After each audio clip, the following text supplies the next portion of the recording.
The problem with when too much is happening, like what is unfolding in Kenya, is that it is very easy to lose track of what is important, and especially with the presence of government bloggers, people paid by the government to spread propaganda and narratives favorable to the government or to the agenda.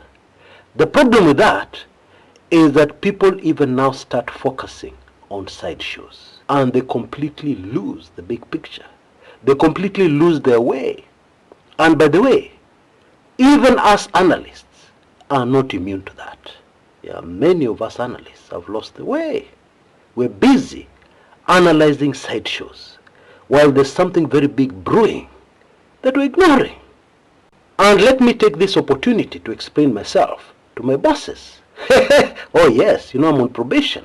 It has often been said, Chris focuses on some issues and then he totally ignores some other very important issues, okay? Please allow me to defend myself. Now, especially for the sake of those who are very new to the Kumekucha brand, I usually focus on the issues, the events, the developments that I believe or I think will have the biggest impact going forward. That's my policy here. I will give you a good example.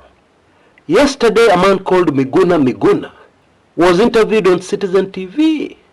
It was a big anticipated interview. And somebody may turn and say, Chris, why didn't you cover this Miguna thing? Well, you guys know Miguna. I believe you know his character. And if you took in this interview, you will know that the first half of the show was all about Miguna revisiting his trauma. I don't want to downplay it, no. But the first half of the show was just him revisiting the trauma. Although I have to admit, one big takeaway I got from that show was that Miguna admitted, confessed, or rather revealed, that the reason why he supported the candidature of Ruto for president was simply because he wanted to be able to return to the country. Period. No other reason. That's what he told us. I found that more than interesting. Anyway, my point is that I wanted you to realize that what I cover in my videos here are what, in my opinion, I think will have the biggest impact going forward. Sometimes there are usually many other things happening, but then I pick what I think will have the biggest impact. And today, it is a very unfortunate case. Yet another one, very similar to Albert Ojwang. Julie Njoki from Nanyuki. Very sad case. Now there is somebody who has talked about this with a lot of clarity. Yeah, I believe much more than I can ever manage. Therefore, I want you to listen in to this brief audio clip where Professor Fred Ogola has some super fascinating insights. Listen in. I'll be back.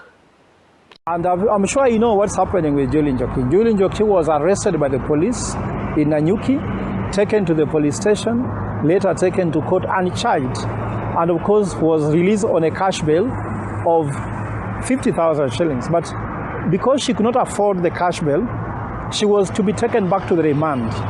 Now we are having a similar case to what happened to our brother Albert Ojwang, happening again to Julie Njoki. And I thought that even if the country did something wrong, they must have learned from it. They have not learned it.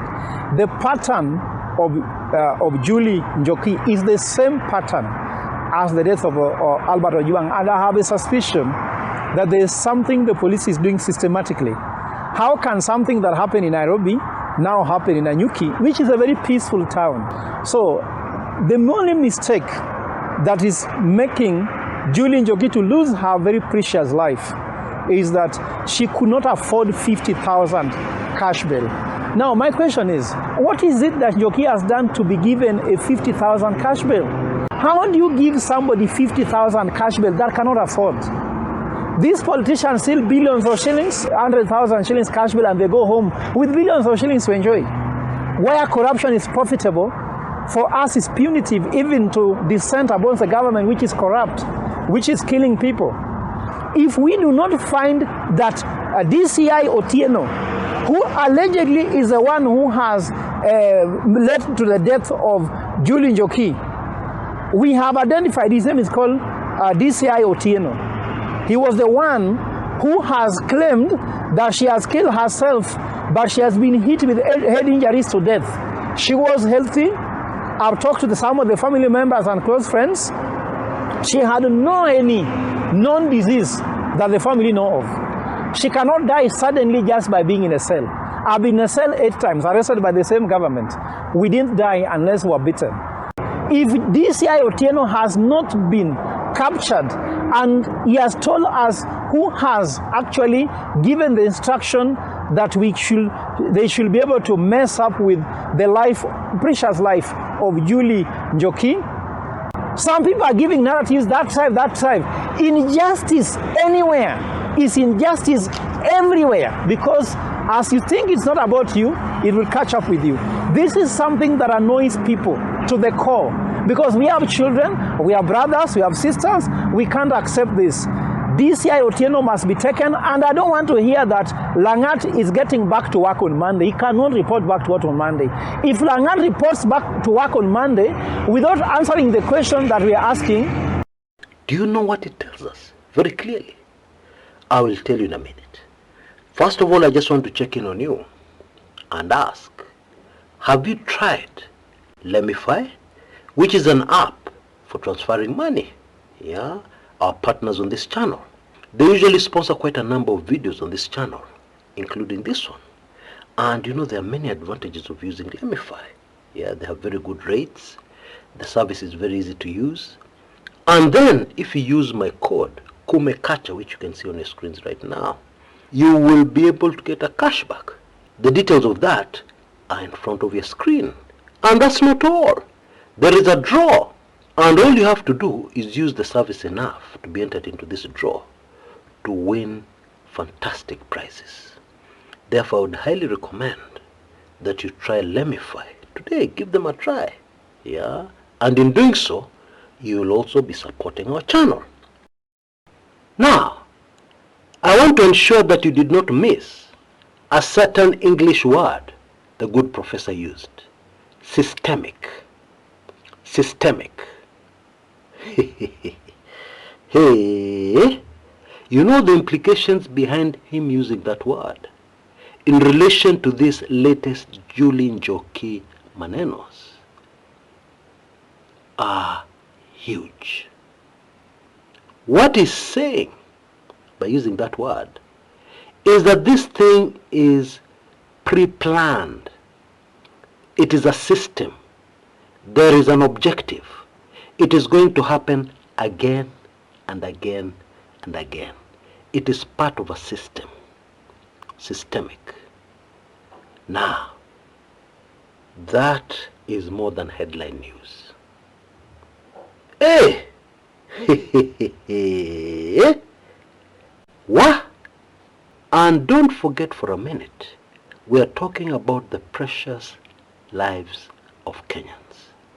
What did he mean? What exactly did he mean? I assure you, many of us may not want to hear the answer to that question. Because in my view, the proper, accurate, correct answer to that question is nothing short of spiritual. Please allow me to leave it there for now. I will definitely revisit this later. Okay, this issue of systemic, yeah, according to the good professor, I will definitely revisit it later. But back to the political impact. Today, we had protests in Nanyuki. Okay, in fact, as I was coming in to make this video, Nanyuki was tense. And it is not very clear what is going to happen next.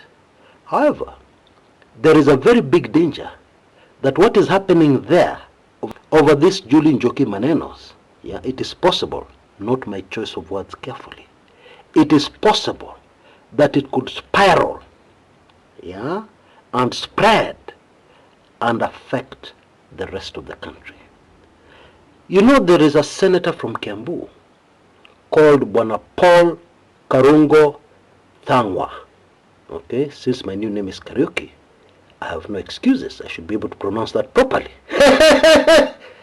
Now, Senator Thangwa produced a video the other day.